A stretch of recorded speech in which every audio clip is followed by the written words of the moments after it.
जय श्री कृष्णा, जय श्री राधे राधे। भक्ति संसार यूट्यूब चैनल पर आप सभी भक्तों का बहुत बहुत स्वागत है।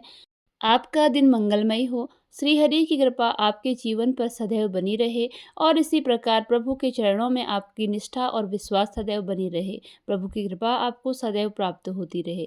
इन्हीं शुभकामनाओं के साथ प्रारंभ करते हैं आज की वीडियो, जिसमें हम जानेंगे श्रीमद् भागवत गीता के महात्म्य के बारे में। श्री गीता उपनिषदों का सार है। महाभारत युद्ध के समय रणभूमि में भगवान श्री कृष्ण ने अर्जुन को जो ज्ञान दिया था वह गीता में बताया गया है। गीता में ऐसी बहुत सी बातें हैं जो मनुष्य को जीवन की कई कठिनाइयों को सामना करने के लिए उसकी सहायता करती हैं और उसकी कठिनाइयों को आसान बनाती हैं। इतना ही नहीं, गीता पढ़ने पर मनुष्य को बहुत सी नई जानकारियाँ भी मिलती हैं। साथ ही हर अध्याय के नियमित पाठ का अपना लाभ और महत्व है।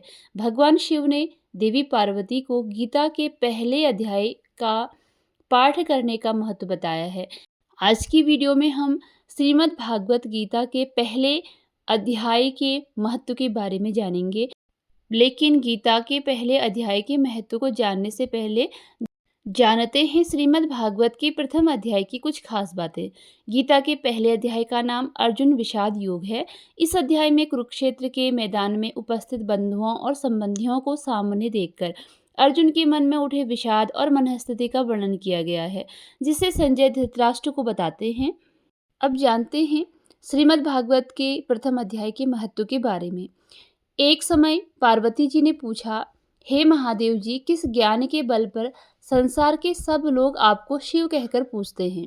मृगशाला ओढ़े और अपने सभी अंगों में शमशान की विभूति लगाए, गले में सर्प और नरमुंडों की माला पहने हुए हो, इनमें तो कोई भी पवित्र नहीं, फिर आप किस ज्ञान से पवित्र माने जाते हैं? तब महादेव ने उत्तर दिया कि हे प्रिय, सुनो, मैं गीता ज्ञान को अपने हृदय में धारण करने से पवित्र माना जाता हूँ।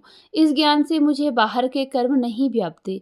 तब पार्वती जी ने कहा, हे भगवान, जिस गीता ज्ञान की आप ऐसी स्तुति करते हैं, उसके श्रवण करने से कोई कृतार्थ भी हुआ है?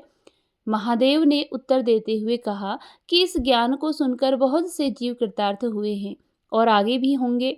मैं तुम्हें एक पुरातन कथा कहता हूँ, तुम सुनो।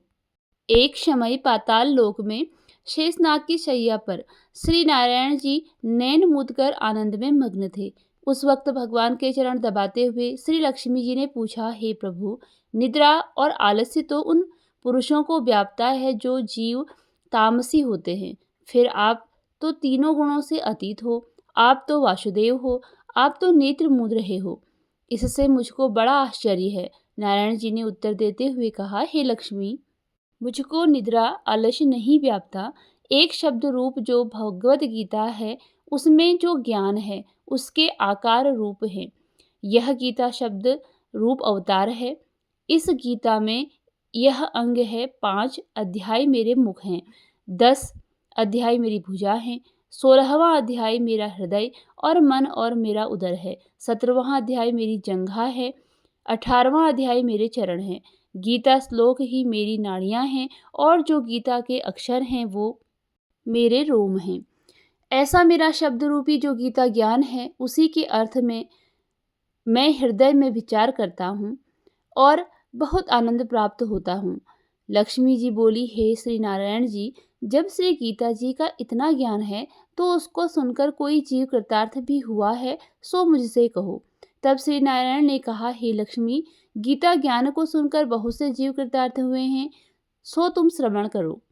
श्री हरि लक्ष्मी जी को यह कथा बताते हैं और कहते हैं, एक व्यक्ति था जो चांडालों के कर्म करता था और तेल नमक का व्यापार करता था। उसके एक बकरी पाली। एक दिन वह बकरी चराने के लिए वन में गया और वृक्ष से पत्ते तोड़ने लगा। वहां उसे एक सांप ने डस लिया, जिससे वह तुरंत मर गया। मरने के बाद उसने बहुत से नरक भोगे और फिर उसका जन्म बैल के रूप में हुआ। उस बैल को एक भिक्षुक ने मोल लिया। वह भिक्षुक उस पर चढ़कर सारे दिन मांगता फिरे। जो कुछ भिक्षा मांगकर लाता वह उसे अपने परिवार के साथ मिलकर खाता और वो बैल सारी रात द्वार पर खड़ा रहता। उसके खाने पीने का कोई भी ख्याल नहीं रखता और सुबह होते ही बैल पर चढ़कर फिर मांगने निकल जाता। जब बहुत दिन हो गए तो वह बैल भूख से गिर गया, लेकिन उसके प्राण नहीं निकले। नगर के लोगों ने देखा और उस बैल को कोई तीर्थ का फल दे तो कोई व्रत का फल दे, तब भी उस बैल के प्राण नहीं छूटे। एक दिन गणिका आई, उसने लोगों से पूछा यह कैसी भीड़ है, तो उन्होंने कहा कि इसके प्राण नहीं निकलते, अनेक पुण्यों का फल दे रहे हैं तो भी इसकी मुक्ति नहीं होती। तब गणिका ने कहा कि मैंने जो कर्म किया है उसका फल मैंने इस बैल को दिया है। इतना कहते ही बैल की मुक्ति हो गई। तब बैल ने एक ब्राह्मण के घर जन्म लिया। पिता ने उसका नाम सुशर्मा रखा। उसके पिता ने उसे पढ़ाया लिखाया। उसको अपने पिछले जन्म की सुध थी। उसने एक दिन मन में विचार किया, जिस गणिका ने मुझे बैल की योनि से छुड़ाया था उसका दर्शन करूं। विप्र चलते चलते गणिका के घर गया और गणिका से पूछा, क्या आप मुझे पहचानती हैं? गणिका ने कहा, मैं नहीं जानती, तुम कौन हो? तब उसने कहा कि मैं वही बैल हूँ जिसको आपने अपने पुण्य दिए थे। तब मैं बैल की योनि से छूटा था। अब मैं विप्र के घर में जन्मा हूँ।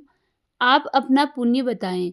तब गणिका ने कहा कि मैंने अपने जाने पुण्य नहीं किए, परंतु मेरे घर एक तोता है। वह रोज सवेरे कुछ पढ़ता है। मैं उसका वाक्य सुनती हूँ। उस पुण्य का फल मैंने तुम्हें दे दिया। तब विप्र ने तोते से पूछा कि तू सवेरे क्या पढ़ता है? तोते ने कहा, मैं पिछले जन्म में विप्र का पुत्र था। मेरे पिता ने मुझे गीता के पहले अध्याय का पाठ सुनाया करते थे। एक दिन मैंने गुरु से कहा कि मुझको आपने क्या पढ़ाया है? तब गुरुजी ने मुझे शाप दिया कि तू तोता बन जा। इसके बाद से मैं तोता बन गया। एक दिन बहेलिया मुझे पकड़ ले आया और एक विप्र ने मुझे मोल ले लिया। वह विप्र भी अपने पुत्र को गीता का पाठ सिखाता था। तब मैंने भी यह पाठ सीख लिया। उसी दिन विप्र के घर में चोर घुस आए।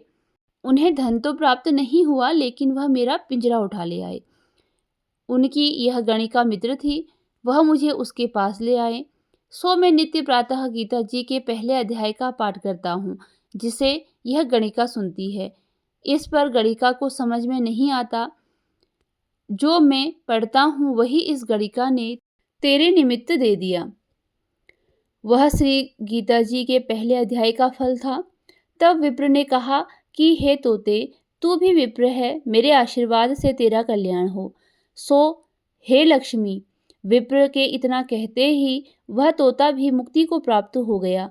तब गणिका ने बुरे कर्म छोड़ भले कर्म ग्रहण किए और नित्य स्नान करके श्री गीता जी के प्रथम अध्याय का पाठ करना शुरू कर दिया, जिससे उसकी भी मुक्ति हो गई। इसी के साथ यह वीडियो यहीं पर समाप्त होती है।